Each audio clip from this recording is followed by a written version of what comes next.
Exactly 1 week after their triumphant entry into Tripoli, the 8th Army, still in hot pursuit of Rommel's retreating forces, crossed the border into Tunisia.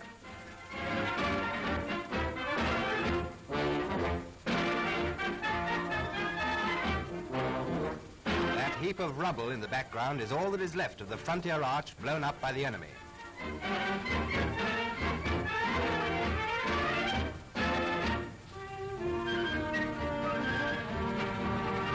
In spite of thousands of landmines laid by the hastily retreating enemy and under appalling weather conditions, the 8th Army forges ahead.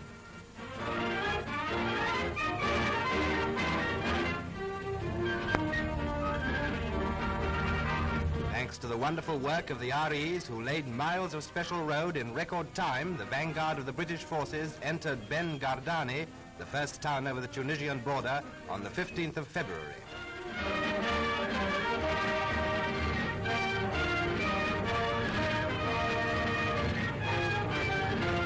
The troops quickly made friends with the local population.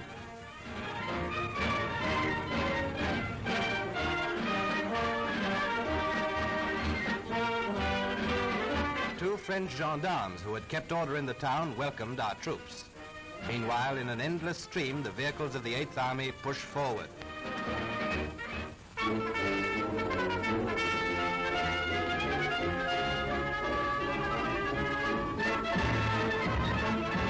Airborne forces, paratroops, and airborne infantry are the newest arm of the service, but one which has already won its spurs on the battlefields in North Africa. A demonstration of cooperative effort by glider-borne and parachute troops seen for the first time in combined operations. The paratroops' job is to act as shock troops, capture an airfield, seize a position, or disrupt communications in the rear of the enemy. Most of their weapons are collected from containers released from the plane by easily identifiable parachutes. Now they set about their swift attack.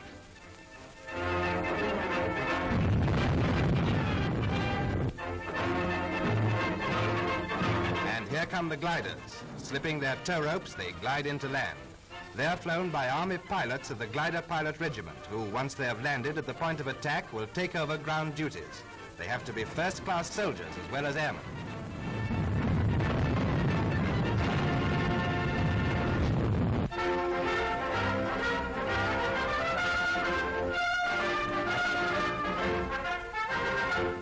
Many of you will remember the gallant Abyssinian army who fought so desperately against the Italian in the days before their country regained its freedom.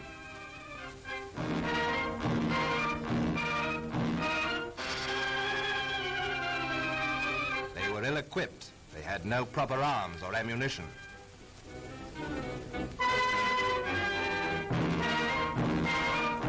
Compare them as they are today, a year after the signing of the pact between Great Britain and Ethiopia. Well-trained, disciplined, and armed with guns captured from the Italians, they are now a highly trained army. Under the guidance of the British military mission to Ethiopia and trained by British officers and NCOs, the Abyssinians are determined to see that their country will never be oppressed again.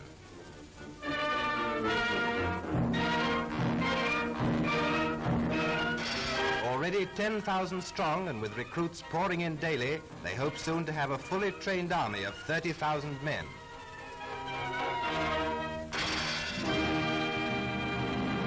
With clock-like precision, they handle their guns.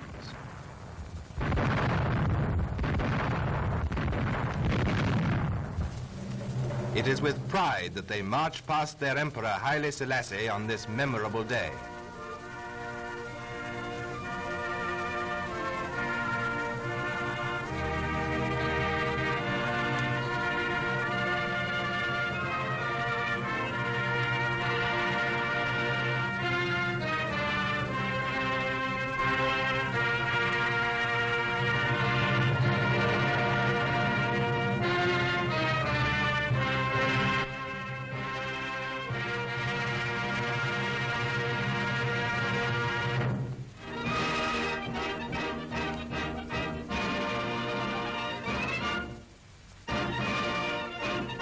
Since the entry of Japan into the war, South Africa itself becomes more and more a vital factor as a bastion of defense against the U-boat menace.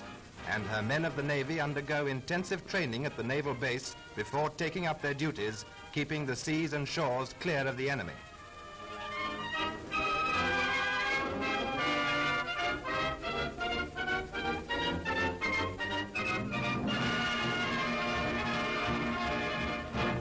leisure moments there are jobs to be done, and he learns to fight a successful rearguard action with a pants division.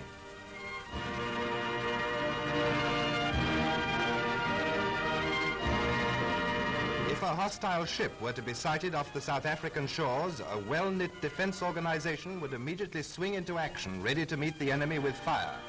Women artillery specialists get busy coordinating reports received from different observation posts along the coast, and from information received, they work out the range of the target and pass details to the batteries.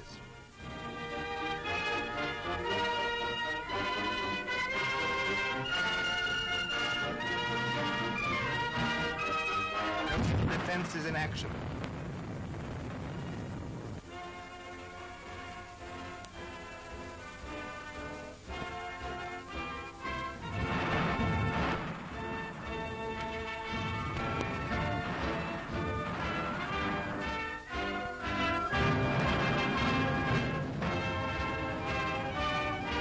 Streamlined and built for speed, these crash boats fulfill the role of lifesavers in case any of the pilots who keep a ceaseless vigil over the sea lanes has to bail out.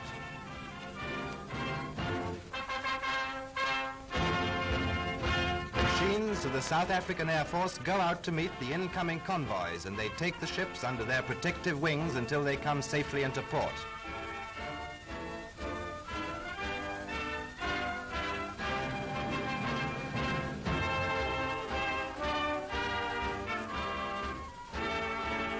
South Africa is truly playing her part in this war for freedom.